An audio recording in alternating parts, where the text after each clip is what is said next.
There is a new version of MMM popping up, which I found very interesting, which is MMM using experiment. I think it's kind of cool because when you know the limitation of MMM, you think that it can actually solve a few problems with the MMM and that MMM has, and we'll cover them. The question although is this going to solve all the problem? And so I just want to chat a bit about around MMM, the incrementality of those experiments feeding the MMMs, and what are the risks you still need to consider and questions once you start to use those tools. So the first one is the MMM itself. So the MMM is a correlation model.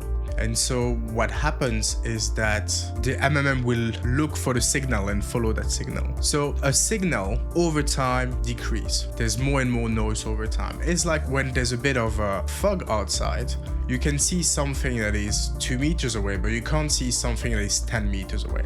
And the MMM has its same limitation. So first of all, the MMM by design has this tendency to focus on what happens more in the short term than the very long term. And that's where you start to have some big assumption kicking in. When you have MMM vendors explaining that the ultra long-term impact of TV is that much and MMM has proven it, there's a lot of assumption that you need to dive into it. And you really need to understand how they came up with those conclusions. And so that's one of the big limitations of MMM. And so if we talk about incrementality, the limitation of incrementality is that it assumes that your ICP, your ideal customer profile, is in market now, right?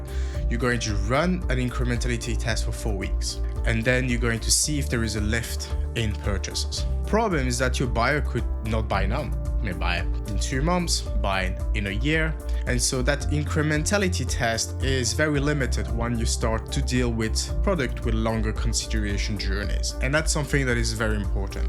And so these new version of MMMs are great when cycles are short, but there are like some caveats when the cycles are longer. The other thing is that incrementality not only will miss the longer impact, but also will miss the brand. And the MMM overall will miss the impact of brand too. So we've done a lot of research about share of voice, share of search. There's been a lot of research showing that this kind of metric really precedes the revenue and the bottom line. And so there are 2 metrics that Dominic Hansen has shown to be strong driver of company value in a merger and acquisition. And those are customer equity first and brand second. What is interesting is that over time we've seen that the brand was more important than the customer equity, but now the customer equity is way more important. You can relate this to the lifetime value, is how long your customer stays with you, etc. But it's also going to be like how happy your customer is, because the happiest your customer is, the more they will promote your products and the easier it will be to increase your market share.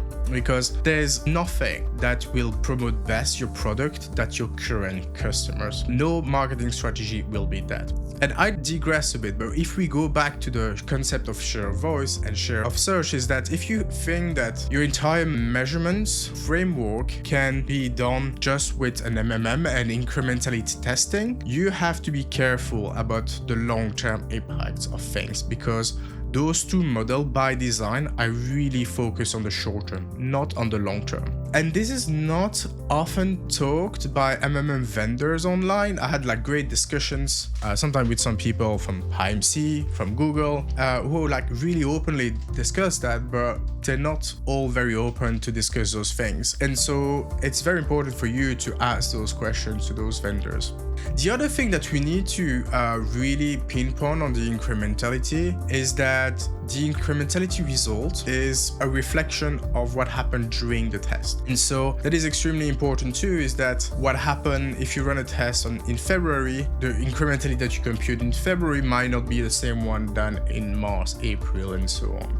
So there's a few ways you can control that. I know that with Meridian now you can control the time pinpoint where the incrementality happened, and that has a time vary effect. That's pretty cool. But as I explained, like you have to be very careful to understand really what are the limitations of the different tools you're using. There is also like something I keep saying is that in the end, there are no software that will tell you why the customer buy. what are the features that made them buy, what were the buyers of entries. None of that can be told by a software. And in the end, that's what leads you to sales, is truly understand why a customer buys.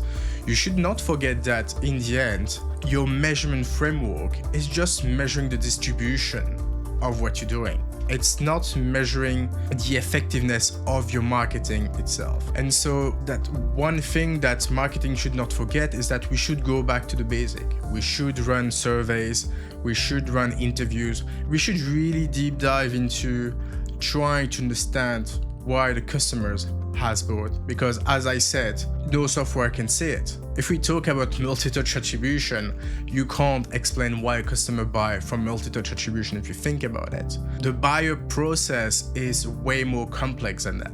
And then also I've seen that multi-touch attribution is just like the best way to destroy collaboration between sales and marketing, because those tools very often say very opposite things at what the customers and prospects say to the sales team.